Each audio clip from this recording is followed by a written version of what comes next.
My name is Jennifer Gray Thompson, and I am the CEO of After the Fire. Welcome to the podcast, How to Disaster: Recover, Rebuild, and Reimagine. In this podcast, we bring you the very best practices, best hearts, and great ideas from other disaster-affected communities. Thank you for joining us.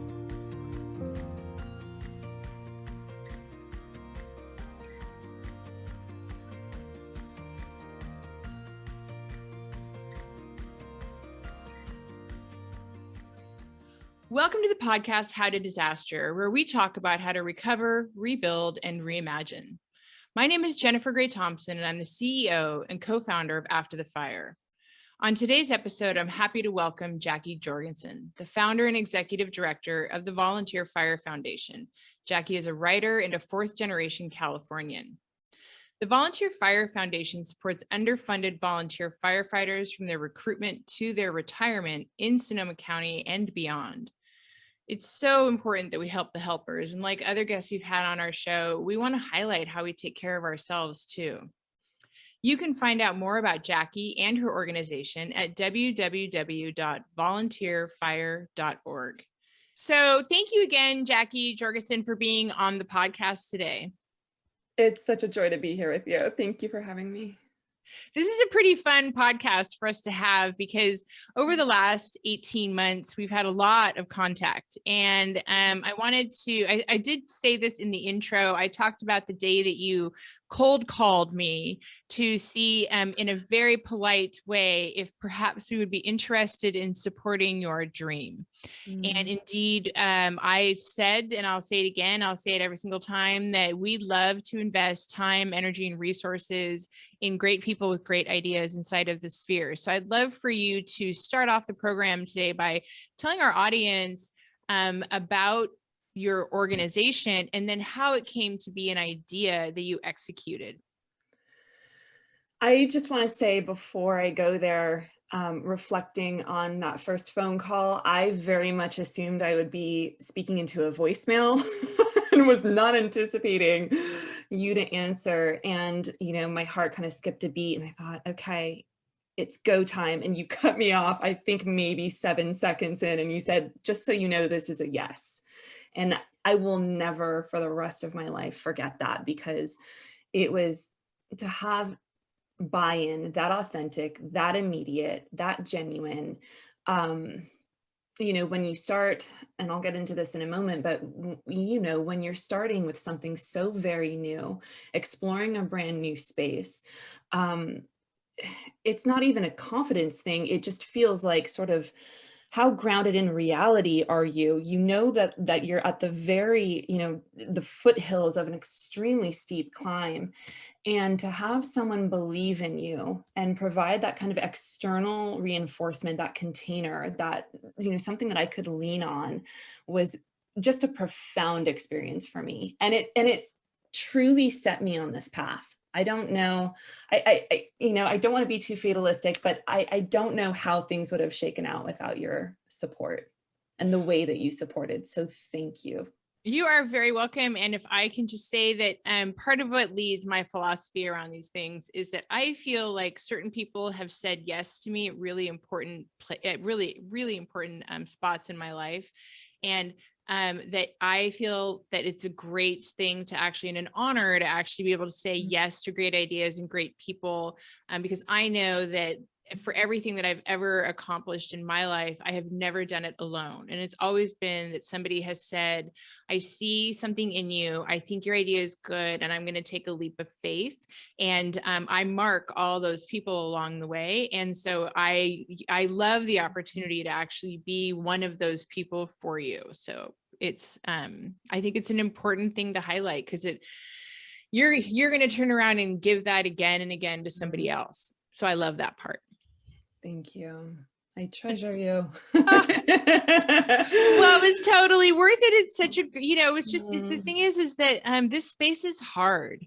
The space of wildfire and disaster recovery, it's a slog. And a lot of people are like, I have all these ideas at the very beginning, but they, executing them can be really tough. And if we don't support each other, and I always do like supporting another strong female leader, I'm not going to lie, that is, never hurts.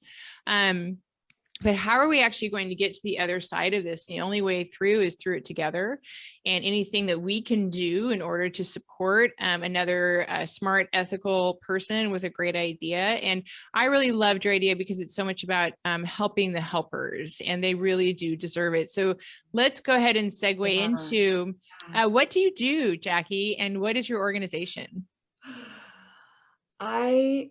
I feel so honored to be able to do the work that I do because I support firefighters. Who doesn't love that? I mean, when you think of, I mean, who are the truest heroes that are left? I feel like we've got like firefighters and teachers, and then, you know, even beyond that, narrow the aperture. What kind of firefighters? Volunteers. I mean, there's something so pure about volunteer firefighters. And to be really clear, because you know, they're amazing at just about everything they do, but they're super lousy publicists. So I want to take a moment and just explain even who volunteer firefighters are, because we get questions like, oh, is it the same as the inmate program? No, these are Which not. We love the inmate program, Absolutely. but it is not the same. Absolutely, it's not the same, but it goes to show that even the inmates get more press than our volunteer firefighters.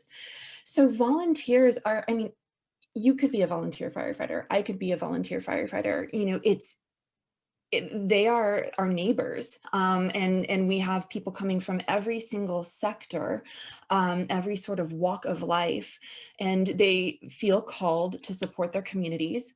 And so they typically go to the nearest fire agency to them, although there's some variability there now, but somewhere close.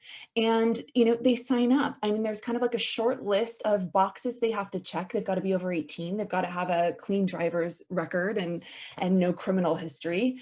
And then the agency kind of, you know, will interview them and then take over from there. They cover all of the training. Volunteer firefighters are trained to a state mandate. So they have the same training as their paid peers. They answer the same calls that come through the same dispatch center. The only difference is they do it for $0. Every now and again, as a special enticement, some of these agencies will offer a stipend, and that stipend at the highest end is $100 for a 24-hour shift. At the lowest end, it's $5 a call.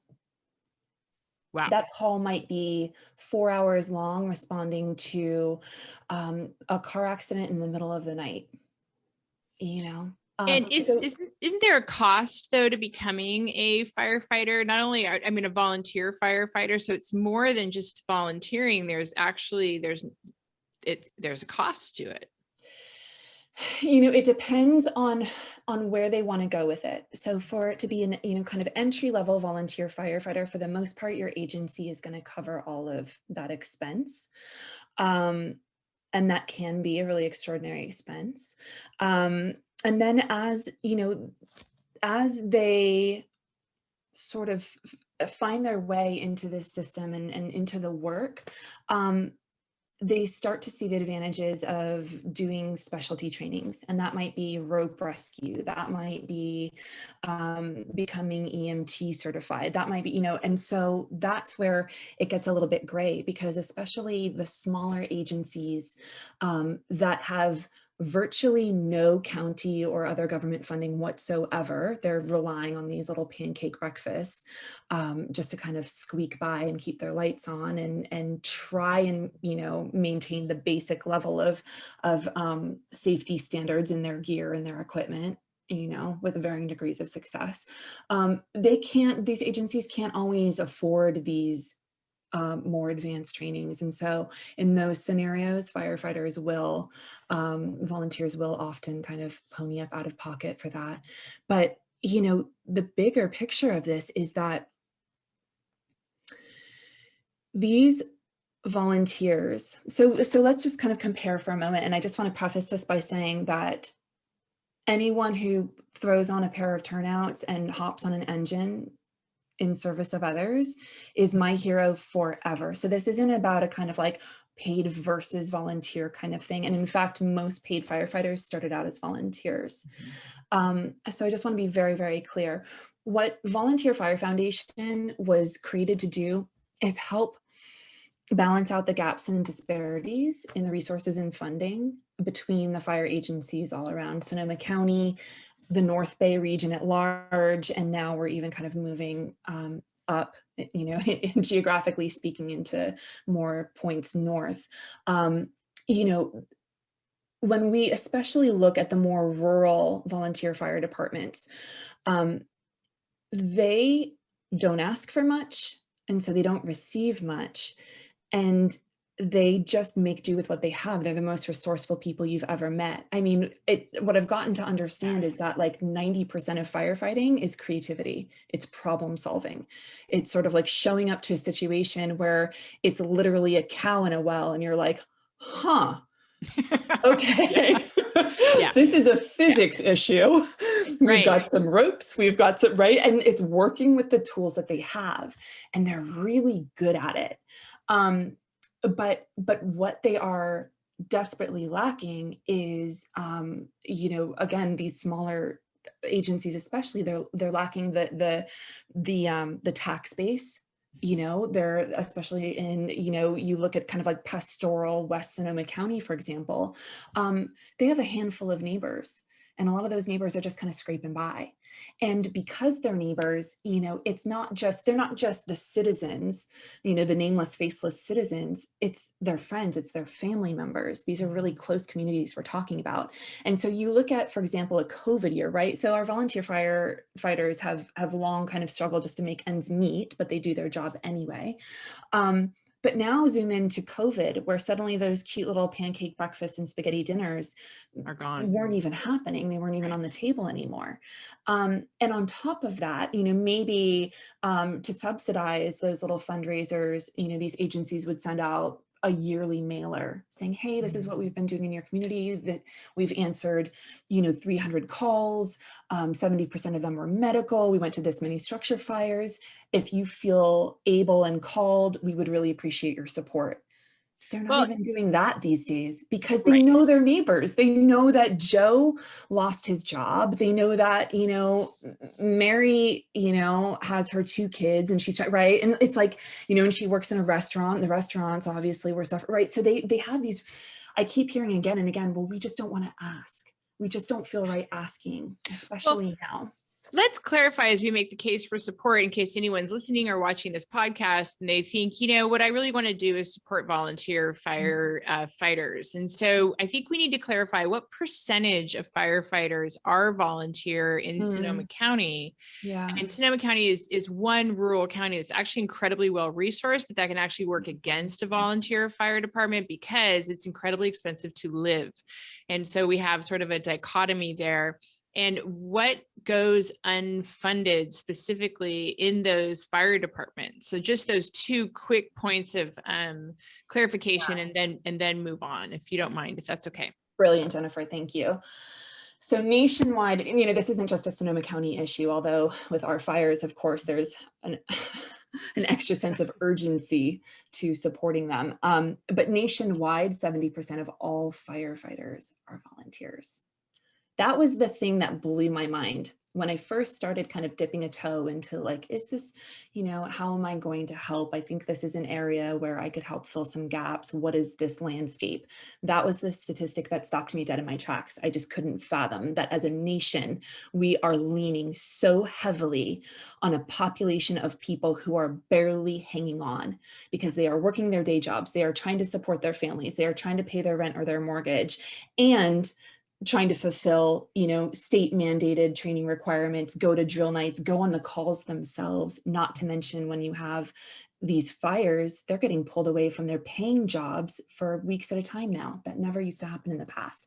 It's shocking, actually. I think it might have been one of the first statistics that you told me, and I work in this space, and I did not know before you told me that we were depending on that much volunteer labor in order to actually deal with, and like, you know, this emergency that's a climate emergency, but also right down to car accidents. Like, I was super shocked by that number. So I just thank you for reiterating that. You know, the little old lady down the road who can't get out of bed on her own and can't afford an in-home, you know, in-home medical care. And so what does she do? She calls her volunteer fire department. that number drops a little bit, and that number is falling. It's falling nationwide. It's especially falling in Sonoma County because, like you said, who can afford to juggle all of this? I mean, most people who are, who can afford to live here, they are deep in the hustle, right? Who are of an age where they've got, the strength, the bandwidth. So they're getting squeezed from every angle. So right now, about 60% of all firefighters in Sonoma County, except for CAL FIRE. That's one number that I haven't gotten. So the number is probably a little bit lower all told, but about 60% of all firefighters in Sonoma County are volunteers. And that's a number that we collected ourselves because I was, trying to figure it out. I was, checking with the board of supervisors. I was looking on the Sonoma County website, like, what are the numbers here? No one actually had them. No one could give a straight answer. And in part because it's fluctuating, and an active volunteer means something different to every department. But that felt really important to me to figure out. And so I emailed every single chief directly and tallied it up. And we've got just about 600 volunteer firefighters from, 18 years old all the way up into like their 70s and 80s. Yeah. And, and the thing is, it's like, are they all going out on all the calls all the time? No. But when the big fires come here, they're all there. They're all there. They're all there. Those 70-year-olds are driving the tenders. They're not running the hose, but they're behind the wheel. They're out there. And which you can be a total baller at 70. Like, we're not saying that you can't, for sure, but it's the fire after fire after day, and it's the frequency and how long our fire season is now, and how really very there's so much danger to life and property, that it is a very tall ask of a volunteer firefighter in his or her 70s. And while some people are super strong in their 70s, I don't plan on being that strong. And part of the reason why I mention age is because a paid firefighter retires at 55. Yeah. So, they, because it's brutal on your body. Think of what you're inhaling, think of what you're doing, think of what you are seeing, think of the emotional toll. And so, and some of those paid firefighters, when they retire, they're still volunteering. They volunteer. Yeah. But Volunteer Fire Foundation, like, what are the gaps what do you do with your funding? What kind of gaps do you fill? Because one of the things that I do love, and I'm just going to I'm going to give you the witness a leading question. One of the great things that I love that you did last year is that you brought in some corporate sponsors like Williams Sonoma to do these really top end kits for when they're out in the field. And that's just filling a need to make their lives a little bit easier, a little bit better, a little more manageable while they're actually on the front lines. So can you talk about sort of like some of those ways that you have directed your funding and ways that you have unmet needs that you would really like to see filled over the next 3 to 5 years? Absolutely. So you're talking about our Strike Team Kit program. And yeah, that was kind of like an ultimate, like, get in where you fit in sort of thing, because we had launched this thing in theory, at the beginning of 2020, and we thought we were going to have this really grand debutante ball of a fundraiser and bring in money. And we had this kind of like platinum award-winning musical artist who's going to come and perform, and it was going to be amazing. And there would be pasta apps and craft cocktails. And then COVID, record scratch, everything ended. And I just, as you know, fetal position for many months. And then, the wall bridge happened. And my first thought, as you know, was, I'm getting the hell out of here. I have a 2-year-old, who was 1 at the time. I thought, that's it. This is our third devastating, catastrophic fire in 3 years. Life as we knew it in Sonoma County is over. And if it was just me, it might be different. I have a family. I have this little boy with precious developing lungs. Mm-hmm. What life is this? What life is this? Where is it going to go from here? And I spun out into the darkest place. And because I love it here, it was like breaking up with the love of your life through no one's fault, And so that was week 1 of the wall bridge. And then something happened week 2. I'd found the one little pocket of green air in all of Sonoma County to take my son for a walk. And it was some park up in Windsor, and I recognized the name, but I didn't know why. And we drove up, and we hiked up to the top of the first hill, and suddenly we were surrounded by burnt oak and manzanita, and a chill went all the way up my body and back down again. And I realized why I knew the name of that park. It was Foothill Regional Park. And that is where our firefighters took a stand during the Kincaid in 2019 to protect the entire city of Windsor and everything that lies beyond all the way to the coast. And I have Redcom dispatch audio files of the all call that they put out that night. The first time they'd ever used it, it was created after the tubs. It's a tone that goes out to every single agency. We never had that before because we never needed it. And so that night during the Kincaid, they put out the all call. And that means everyone come. If you can, be here now, we need you. And the responses make me cry because it's volunteers from every corner of the county. They came all the way up from Lakeville on Highway 37. They came all the way over from the coast. They came all the way down from the northern border. The one that makes me cry, Jennifer, every single time is Chief Bonnie Plakos of North Sonoma Coast. And her voice comes through and she gives their identifier number and she says, response time 2.5 hours, we're on our way. And it just kills me. It kills me. They came, everyone came. Yeah. And you talk to, this might not be the kind of thing where chiefs go on record saying this, but you talk to them in private conversation and they say, our volunteer firefighters are the reason that this fire stopped where it did. But you know what? When there was the Welcome Back Windsor party, the volunteers weren't invited. Oh, because they are just a part, they're the background noise. They're the infantry. They're the kind of like the humble warriors, right? Who just come when they're called and then they go back. They go back to their families. They go back to their lives. Well, they're never, ever, ever going to say, please invite us. That's never going to happen. Like when we were doing the Rise Up project, we were building this mile of common fencing and the Windsor Fire Department showed up. And because they had helped defend that neighborhood and had lost it, not by any fault of their own, in 2017. And they said to us, we want to be invited to some of the fun stuff too. Like they need that recovery and rebuilding piece of it too, because they're members of the community. It's therapeutic, especially when they see so much destruction. They want to be a part of the rebuilding, of the regrowth. And so, I share that just to give a little bit more context and then explain, when these fires happen,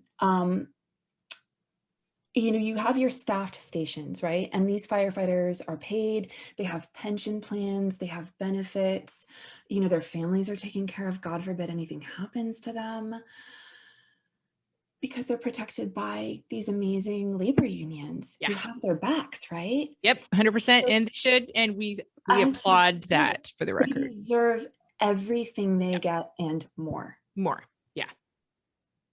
By contrast, you've got volunteers who don't have any of those resources or any of that safety net, but they're still showing up to the same fires. And, they'll show, and they're showing up from like their houses.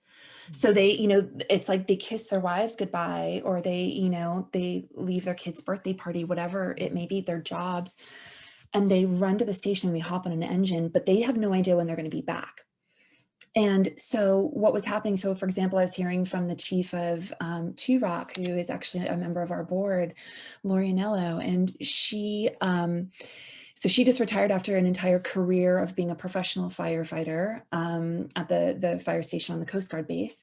And then she's also the volunteer fire chief of Two Rock, this little rural station out in West County. Siamese cat in the background. Oh, it's okay. I've got a snoring mastiff. So you've got your snoring mastiff. I've got my yowling Siamese. Yeah, it's fine.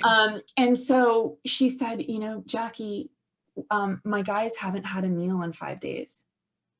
Because they're eating MREs then, right? I mean, they haven't had Even they maybe had like what was left of a stale sandwich. They were running out of drinking water. They're up, like 500, or more like vertical feet up a dozer trail deep in the woods. Because think about where these fires burn. Like, yes, they're burning into where homes are, but think about where they originate. They are in deep, deep wilderness. Yeah.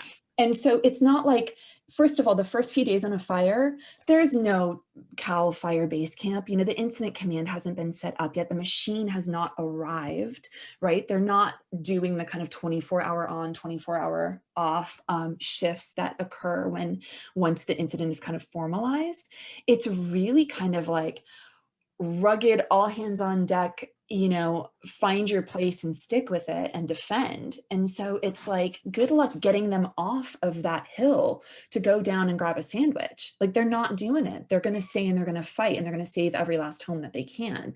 So our first idea, when I kind of like snapped out of my, terrible reverie of like, I can't raise my son here. We're out. I'm like on Zillow looking at upstate New York properties. That was the moment that I kind of like shook off the cobwebs and thought, not to be too dramatic about it, but like, this is our home. And we have people who are defending it in the most literal sense. The least I can do, as long as we are here, is make sure they have everything they need to be able to do that. And so, that's when I reached out to Chief Shepley Shroth-Carey, who is like the patron saint next to you. He's like the patron saint of this project, and for sure the patron saint of volunteer firefighters everywhere. He's the chief of Gold Ridge Fire District in rural Sebastopol. And he's also the chief of North Bay Fire, which is a collective of the last remaining 100% volunteer fire companies in this county. And so he's just been a phenomenal resource and leader and a sounding board for me through all of this. So I called him. Actually, Jacqui, because I like this story. So what we're going to do is we're going to take a quick 30-second break to do a promotion. This podcast is sponsored by Fire Safe Signs. For our audience, take a listen. We think this is a great idea, great project. So we'll be right back. This podcast is sponsored by Fire Safe Signs. In a disaster, seconds matter. Fire Safe Signs give first responders critical information like, can a fire truck make it down the driveway? What water sources are available? Fire Safe Signs help property owners provide crucial information to first responders, and they're made in the USA. Getting this information in seconds helps save lives. Together, we make our community safe. Visit us today at firesafesigns.com. Welcome back to the podcast, How to Disaster. Our guest today is Jacqui Jorgenson. She is the founder and executive director of the Volunteer Fire Foundation. So Jacqui, you were taking us into your phone call with Shepley. So go ahead, take us back. So, I had just left this, charred park with my son, and I'm, heading home, kind of my head spinning. Okay, this is it. We're not gonna launch onto the scene with a fancy fundraiser. We're just gonna find a space. Our land is burning. Our firefighters are exhausted. What do we do next? So I called Shepley, and he had the audacity to brush me off at first, and he said, listen, they're fine, whatever, it's all fine. And I said, I'm going to take you back to the very first conversation that we ever had, Shepley, because we sat down in a coffee shop and you looked me in the eyes after kind of listening to my spiel, and you said, this is a thing, it's incredibly needed, and the hardest part of your job will be convincing firefighters that they need anything. And there was a pause, and he said, okay, I'll call you back in 20 minutes. He reached out to all of his volunteer fire chiefs. And sure enough, within 20 minutes, I was getting orders, Two Rock needs 4 cots because, people are crashing at the station, for the next round, and they're sleeping in, sleeping bags on the floor. Oh, and by the way, they're borrowing neighbors' sleeping bags. If you happen to be able to get your hands on any, we're in a pandemic, right? If you happen to have any kind of like new sleeping bags that you could procure, that'd be great. This crew over here, 5-6 days in, they would love a hot coffee. Like whether it's first thing in the morning or the middle of the night, like they would, and these guys over here would love to be able to have just like a warm meal, because when CAL FIRE steps in, and this isn't to knock CAL FIRE, they're an incredible organization. But, again, it's like you look at this giant engine, and so what they put together is a bag of MREs, and it's based purely on caloric content. So you sort of like dumped out this huge brown paper bag, and it's kind of like all prepackaged, all filled with, preservatives. It's high sugar, it's high, and you think about the work that these people are putting in on these lines. And so, if I could do this for every single agency on the planet, I would, but it's like, we put together these kits. And the idea, they're called Strike Team Comfort Kits. And it has, a high quality Yeti cooler that'll keep, their drinks cold. It's got a JetBoil portable cook system. It comes with, with coffee that they can make on the fly. It comes with really nutritious dehydrated meals and snacks.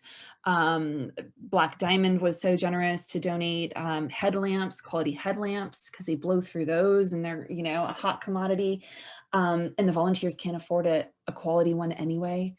So it's like, it's some of these kind of basic things. And I have to tell you, I felt almost a little bit sheepish raising funds for this and leading with this, because I'd already been doing a year of research, and I knew that, to go back to your earlier question, that there were these greater, deeper, more meaningful needs. I knew that they were lacking extractor washing machines, which are specific for firefighters, and they exist in every single paid station, and they remove all of the carcinogenic, toxic sludge from their turnouts after they return from like a car accident. Think of the black smoke that's coming away from a car fire and what's in that, the burning petrochemicals. Think of, these wooey wildland fires where it's like, these are forever chemicals built into our homes, into our paint, into our furniture. They're not meant to burn. They are not meant for human consumption, and they are killing firefighters. So all of the paid folks have these washing machines in their stations that are a no-brainer. They haven't had to worry about them in 20 years, right? There's a whole protocol. You come, but it's like you wipe down on the scene, you take off the turn, you go back, you don't step anywhere in the firehouse until you've put these things in the washing machine. The volunteers, they can't afford $3,500 for a washing machine, not to mention the special drying cabinet. So they take them off. A lot of these departments don't even have a place to hang them up. Or if they do have room, the rats will get to it because they're in these little sheds in rural communities. And so what do they do with their protective gear that they've been wearing? They take it off, they put it in the backs of the trunks of their cars, and they drive home and they put them in their family's washing machines. That's what's happening. So Chief Lorianella from T-Rock, who I mentioned, she, during the Kincaid, was not able to respond because she was in surgery having her second breast removed. We have a volunteer firefighter who's a single mom in Bodega who had cancer last year. And she's a CAL FIRE seasonal employee. And when she's home, she's volunteering for Bodega. Like it's real. The health implications for all firefighters are increasingly alarming. And I just want to back up, dance you on that one. We are all being poisoned by our air all the time right now during, 6 months of the year in our fire season on the West Coast. And, this is not your fireplace ash. This is oily.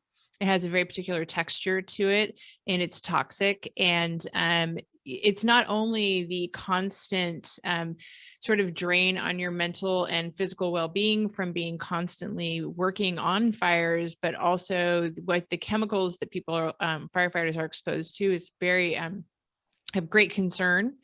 And so I'm glad that I just want to put a pin in that for sure and really highlight that. I remember right after the 2017 fires, and I'm going on a tour when I worked for the county with a CAL FIRE chief, and the whole time he kept clearing his throat. He just, and I asked him about it after a while, just because I was wondering, and he says that he pretty much has it constantly, and it's from being on the front lines, and it's not about whether or not the fire departments care. It's about resources and opportunities, and in some cases, even education. So I just want to really point that out, that we look at like 9/11 and what happened there with all of the chemicals and the petrol, the jet fuel, and how that affected people's lives forever physically. And so it's a very big deal. And here we are at the 20th anniversary.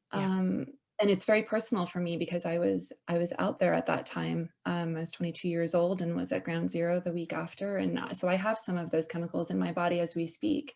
And, we lost 343 firefighters that day.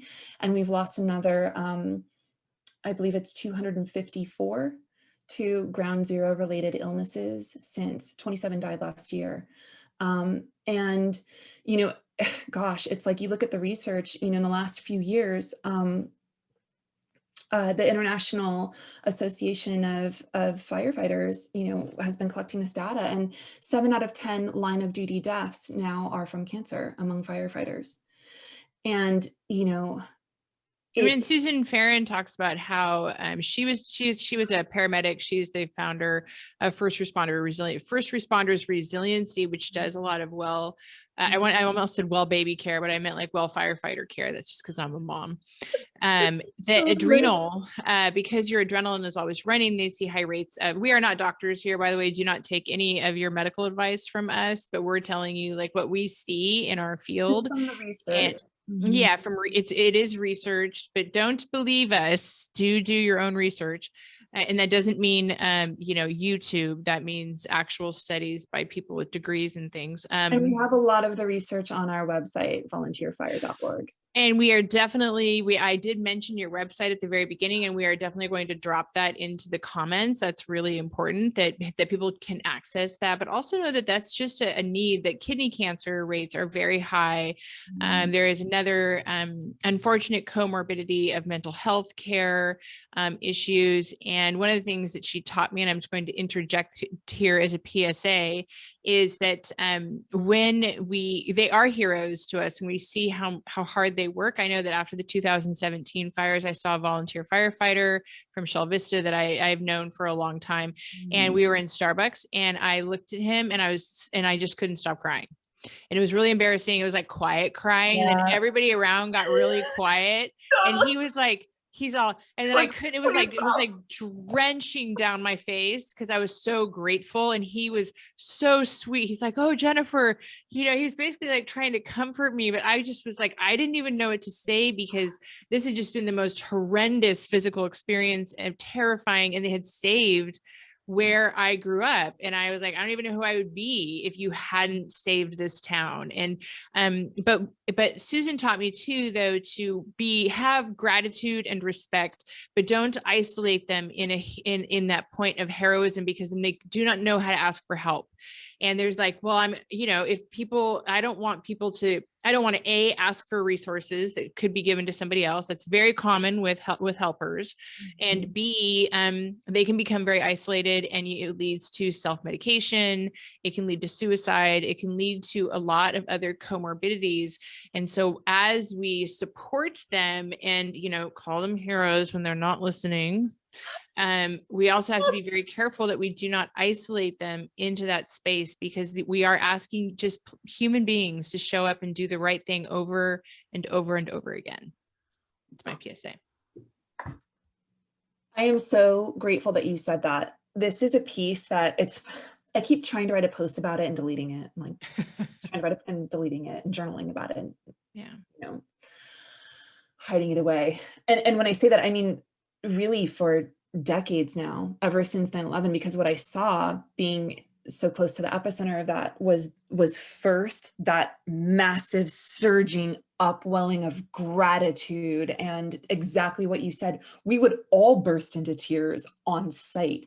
Still, when I see a fire truck going code 3 to God knows what destination, it makes me cry every time. I haven't been able to shake it since that day. And yeah, it is a little bit embarrassing. It is what it is at this point.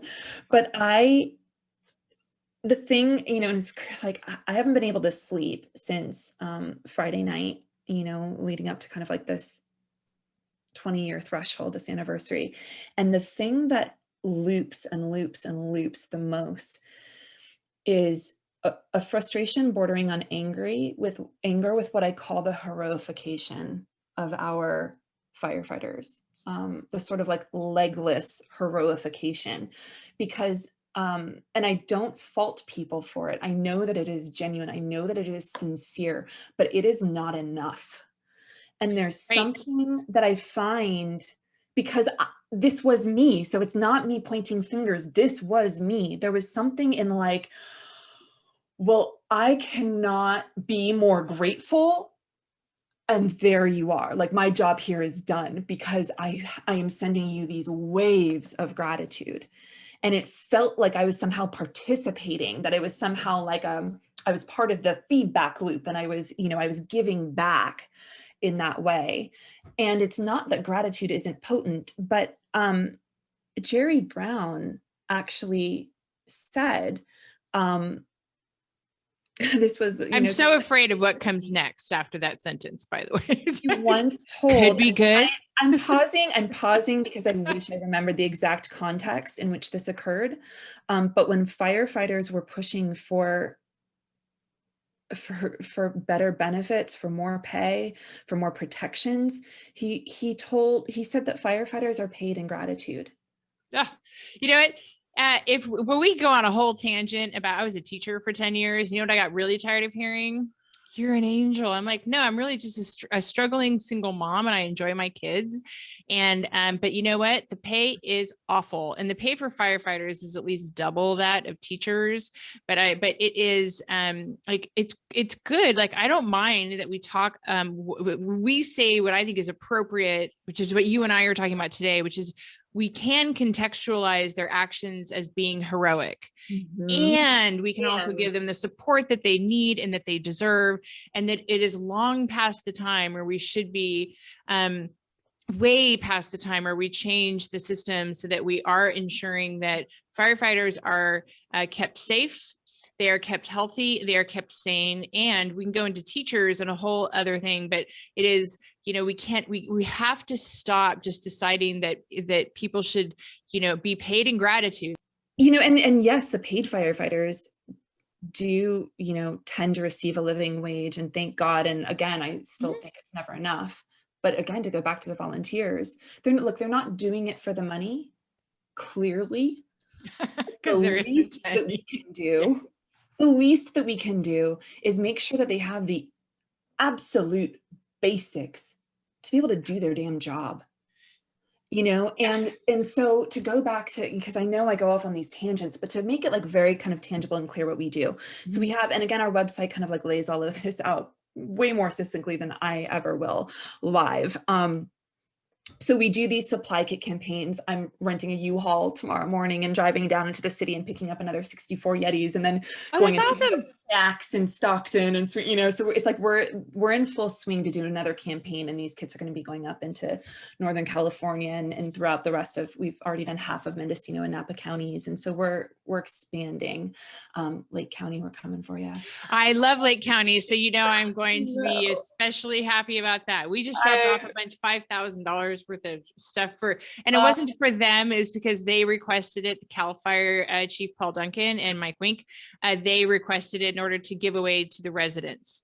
So do you know what our volunteer firefighters are driving around in? I feel like I've told you the story, Jen, but Camp Meeker has the cutest little 35-year-old engine. I wrote a children's book about it called Little Buck the Fire Truck because it's adorable. And can you put a link to, can you make sure that Kyle has that link so we can drop the how to buy that book online? We're not there yet.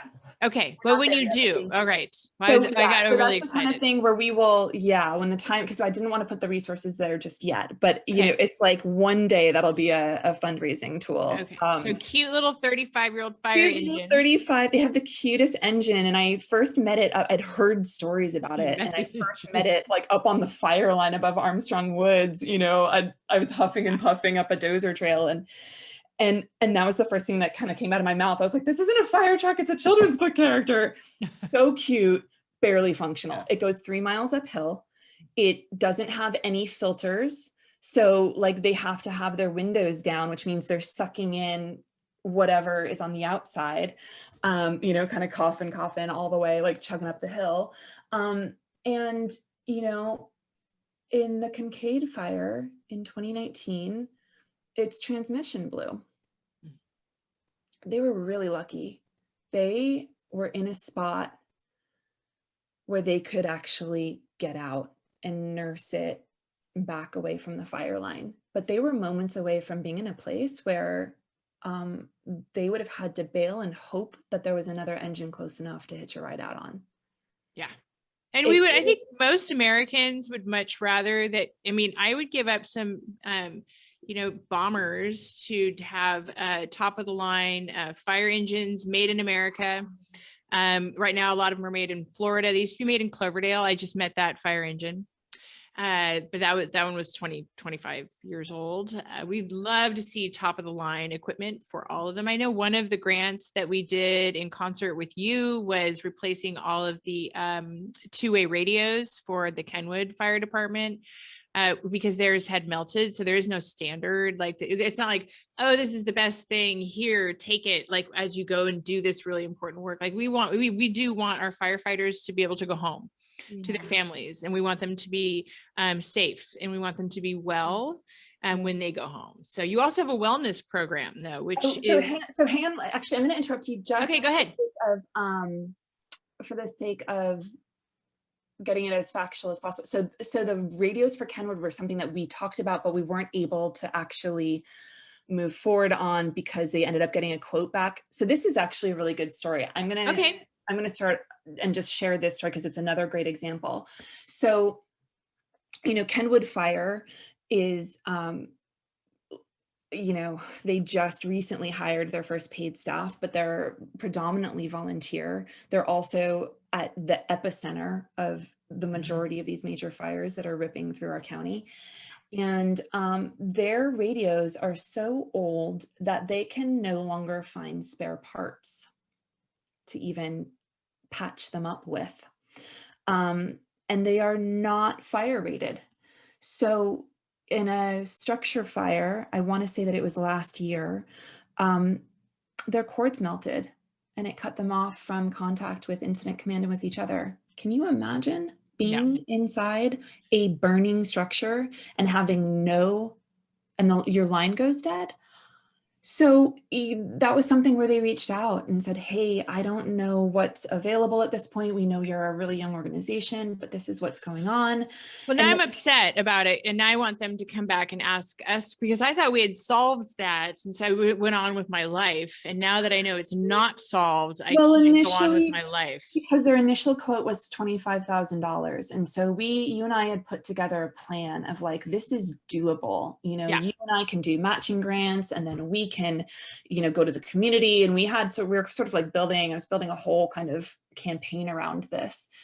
And then Motorola, I believe it was, came back and they said, actually, it's going to be over $100,000.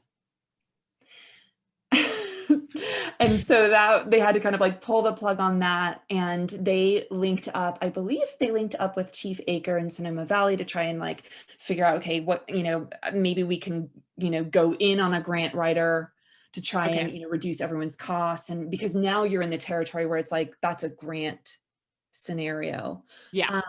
So it's just, but yeah, I mean, that's a classic example, right? Of like an unmet need.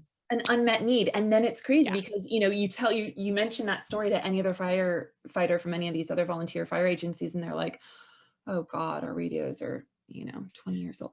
It's like, you ask them point blank, what do you need? They'll say nothing. But when you start to kind of like poke it with a stick, they're like, well, yeah, we don't know if our engine's going to burn up in the next fire, and we don't know if our radios will keep working through, Yeah. the next call, and we don't, you know, but they can't live their lives like that, right? That's not how they're wired. They look at what's possible. They look at the task. I remember my first meeting again with Shepley. One of the first things that he said to me was, if you point to a burning house and you turn around and you ask a volunteer firefighter who has no equipment, no gear, no crew, no water, can you put that fire out? Every one of them will tell you yes, and they'll just find a way to do everything they can. And so, it's like, sure, if you sat them down and you forced them at gunpoint to come up with a wish list, they'd give it to you. Is that what you do? Right. Well, okay. I do want to say this. I'd like you to go back to, I believe it's Chief Bellick. I think it's still Chief Bellick in Kenwood. And I would like them to approach us for a grant for at least like $7,000 to $10,000. Because one of the things, so this is called How to Disaster. And I just want to note that we've had a grant program for about 3 years called the Rise Up Community Impact Grants Program. The average amount of the grants that we give is about $7,000. And we do Firewise communities, we did Match.Grays, we do like a lot of fuel mitigation, and then unmet needs in these areas. Like I talked about Chief Wink asking for these very small tools that really are not that expensive. But this is an example of what, well, of course, we would provide the seed funding like for like $10,000 so that they could at least get all the way to yes, because now I can't sleep because now I know that they don't have the right radios. And I thought they did this whole time. Because how can you it's a lot to keep track of. Yeah. So right. I remember my Alchemist, they came to us and they were like, can we have a grant for cots and these few things that we need in order to legally stay the night at our fire station up in the Alchemist Mountains? And we're like, well, yeah, you sure can. How is it that is not built into the county's budget? Like, and those things make me a little bit insane. Is how is it that in our list of priorities, how is that not top priority to make sure that Kenwood has the right radios? The county can actually afford that. And so I don't care if anybody at the county is listening to this and they're like, we can't because I worked with the county and I have a different opinion. That to me, like all of those basics should be in there. And that's just crazy to me. So this is why an organization like yours exists, is to educate the public on the issue and also to fill some of those gaps. So Jacqui, as we're wrapping up here today, one of the things I'd love for you to do is, could you give us the bullet points for why people should support Volunteer Fire Foundation, and by doing so that they're really helping local firefighters? And I do want to also say one thing, that one of the reasons why we invested time and resources into your model is because we believe it is scalable.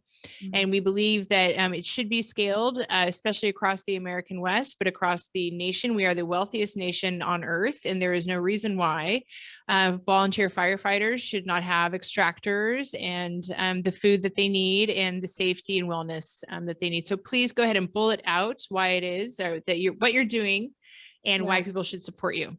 Thank you. So we've already touched on some of them, right? Supply kits, an impact grant, a grant writer for the bigger ticket items. We have a really robust wellness program. So we partner with local organizations like Sue Farron's First Responders Resiliency, like IHAN, which is Integrative Healers Action Network, which is a consortium of vetted professional wellness practitioners. So we do things like wellness days, where every 3 to 4 months, firefighters come to us for over the course of 2 days, and they go through an entire, it's like a firefighter spa day. We do like everything but the mani-pedis. They're getting acupuncture, massage, chiropractic care, nutrition support, naturopathic medicine, which means they're getting nebulizer breathing treatments for their lungs. They're getting high dose vitamin C, which is full of antioxidants to help clear some of that crap out of their bodies. We are on the verge of launching a pilot program with a team of doctors that are experts in environmental medicine. and led by a doctor, in fact, whose parents were both wildland firefighters. So for her, this work is very personal. And we're about to bring 5 to 10 volunteer firefighters from all different demographics through a full 2 to 3 month long treatment program, which we will be tracking data on. So we'll be testing them before, during, and after, showing exactly what's in their systems. And how it's moving through as they move through treatment. And the idea is to take that data, go down to our friends at UCSF and Berkeley, which collaborated on a study right after the tubs, and they took 100 firefighters and tested them, and they were like, congratulations, you're horribly toxic, sent them a PDF of their test results, and that was it. That was the scope of the whole study. And these are, I mean, many volunteers were part of that study. And so they know that they've got mercury and cadmium and all of this other weird stuff in their bodies, but there was no follow-up support. So we want to be able to, collect some data, go down and say like, hey, what do you think about digging a little deeper and doing something that actually moves the needle for these folks? Because cancer is a common side effect of firefighting, but it sure doesn't have to be. There are treatments available. That's what we want to prove. And we're documenting the whole process. So that's part of it. Like you said before, it's like people don't know about this, right? It's like we know that if the worst day of our lives happened, the thing that like kind of brings us to tears to even think about it, we can call 911 and a red truck's going to show up. We have no idea who's driving it. We don't know. We don't care. We're not thinking about whether they get a pension. We're not thinking about whether, they can support their families on it. We just know that they're there, that they are fully trained, and that they will do everything they can for us. And we know they come running. And we know they come running every single time. And so, our goal is we've always said like, look, half of what we do is firefighter facing. It's direct conversations. I've been to every single fire agency in this county, more than 40 of them that have volunteer fire programs, and talked to them. And it's just the start, right? It's like, it's all about relationship, and it's all about ongoing conversation. So that I don't have to hold a gun to their heads anymore, right? I can just call them and ask them, and they'll tell me, or even better, they're coming to me on their own now saying, hey, the Sebastopol fire chief reached out half a year ago. I mean, tragically, his lifelong kind of partner in crime, they're both volunteers, and his assistant chief passed away from a heart attack. He's like, hey, do you guys have a benefits program for the families? And I'm in tears, and I'm like, no, we don't, because we're not there yet, but one day we will be. So, firefighter facing, the other half is facing the public, explaining what it is that we're doing and why. We need our firefighters. We need every single one of them. It doesn't matter if they're CAL FIRE, it doesn't matter if they're career, paid, labor backed, it doesn't matter if they're a volunteer. Every one of those agencies, they are all bleeding numbers. It's too much for them. It's way too much. Too much for them to bear. And so we are here kind of like finding like, who can we buoy who has the least amount of support right now? Yeah. And so we're bringing them mental health support. We, like I said, teamed up with Sue Farron from First Responders Resiliency. She is a god. We love her. Yeah. And so we are now coordinating 4-hour PTSD trainings with her in every single kind of like region around the county. We have our first one next week. We have our second one next month. We are just committed to kind of really supporting them from recruitment to retirement in all of these ways as they define them. And that's, I think, like the most kind of important thing to wrap up on is this isn't from the outside in. It's not kind of from my uninformed perspective of making an assumption about what they would probably like. I'm letting them lead. So it's all about initiating the conversations and then accommodating them, meeting them where they are. I think that one of the ways that we totally align with you is that when we go into communities, like we may know stuff, but we always say, what do you need and how can we help? And that's a good place to start so that we're not guessing. And I also just want to remind the audience that every good idea, people are like, somebody should do something, but it does take an actual someone to actually do it. And it's difficult.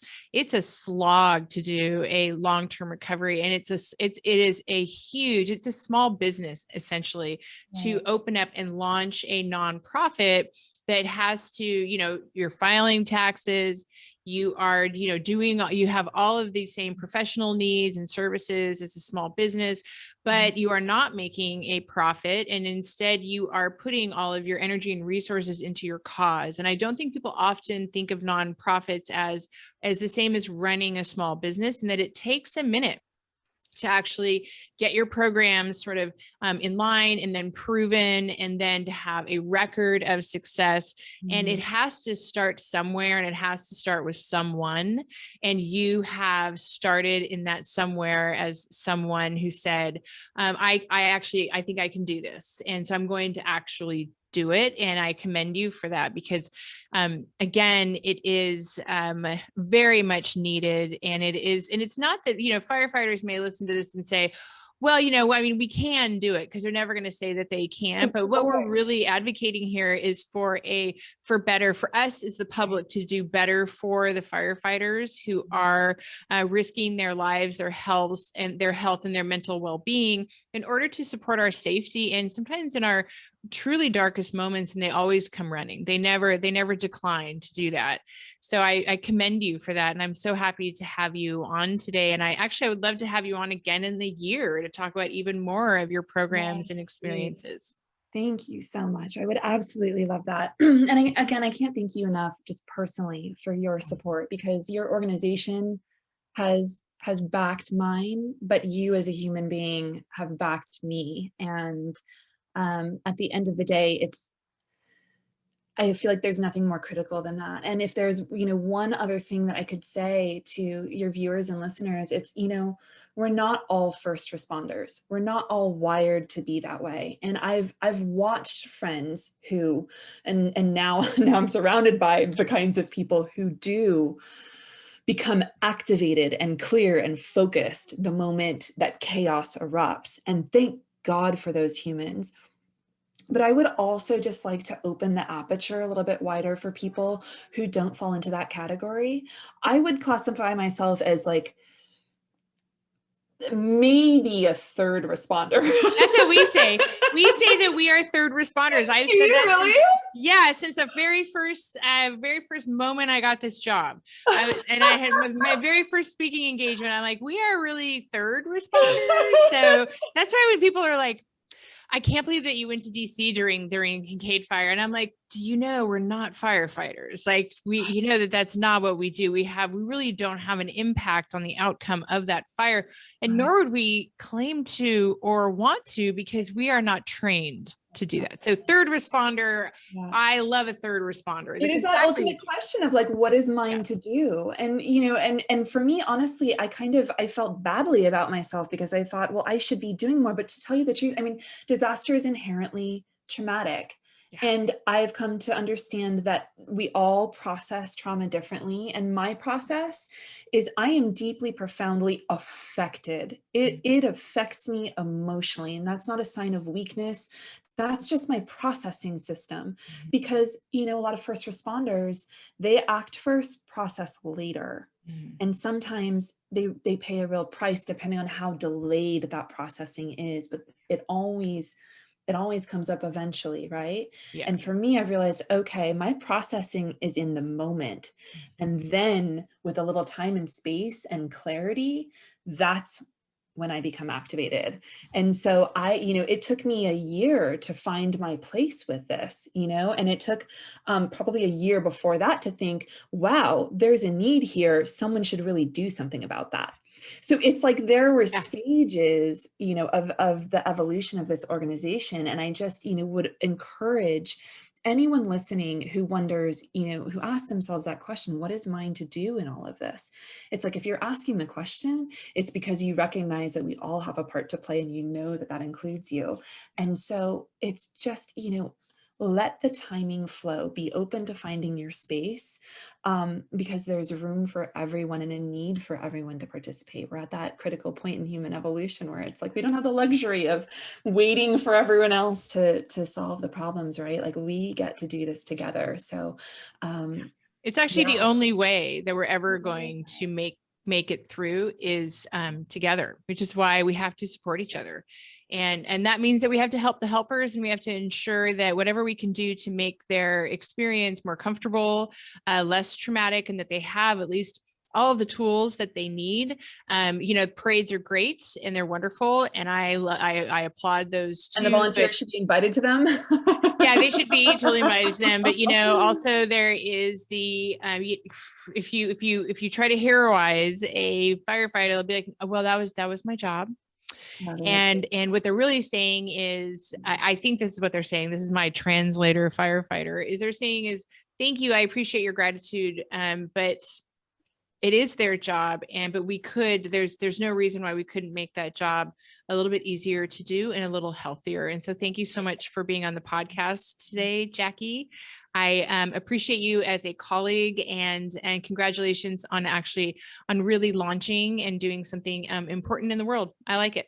Thank you so much. And I really invite anyone to reach out with any questions or track us down at the website. And we've got all kinds of information and resources there. Is there a general email that you would like to promote? Or absolutely. Do you want info@volunteerfire.org. Yes, great. Okay. All right. Thank you again. Once again, this has been the podcast, How to Disaster, where we talk about how to recover, rebuild, and reimagine. My name is Jennifer Gray Thompson, and I am the CEO of After the Fire. Thank you for joining us on the podcast, How to Disaster. For more information, please visit our website at afterthefireusa.org. And if you liked this video, please hit subscribe.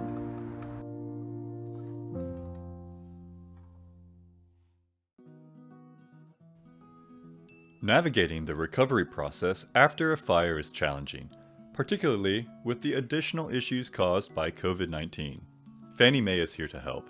If you live in a FEMA-declared disaster area, you can request free assistance from our Disaster Response Network. Fannie Mae, in partnership with Maury Management International's Project Porchlight, launched the Disaster Response Network in 2018. This program uses HUD-approved counselors to offer support. These counselors have been specially trained as disaster coaches. They address the challenges homeowners and renters face when recovering from a disaster. There's no charge for their services. The goal of the Disaster Response Network is to help people return to pre-disaster normal as quickly as possible. Clients are matched with a coach who work with them one-on-one throughout their recovery. In the initial conversation with clients, coaches review the status of the homeowner's recovery process, including current challenges, decisions that need to be made, and immediate long-term goals. They discuss topics like income and expenses, insurance, housing, credit or debt challenges, as well as aid or other assistance programs that may be available. This may include FEMA applications and Small Business Administration, or SBA, loans. The coach helps the client plan and prioritize the next steps for their recovery. Moving forward, the coach continues to be there for the client, reaching out to them regularly, at least monthly, but more often when needed, for up to 18 months' time. These regular check-ins provide the client the opportunity to ask questions, get help tackling challenges, and keep things moving as they work through their recovery. It's also where coaches can help identify new recovery assistance or grants that have become available, strategize new next steps for recovery, and talk through difficult decisions or priorities. One of the key ways coaches assist Disaster Response Network clients is by helping intervene when something has gone awry. Coaches will, with the clients on the line, call insurance companies to adjust their claims when costs exceed initial estimates, or call the client's creditors to request payment relief. The Disaster Response Network's approach ensures survivors have a personal financial expert working with them throughout their recovery. By helping minimize the financial impact of a disaster, survivors can recover more quickly. To get confidential disaster relief assistance, call the Disaster Response Network at 877-833-1746. Once again, That is 877-833-1746. Or visit knowyouroptions.com/relief for more information.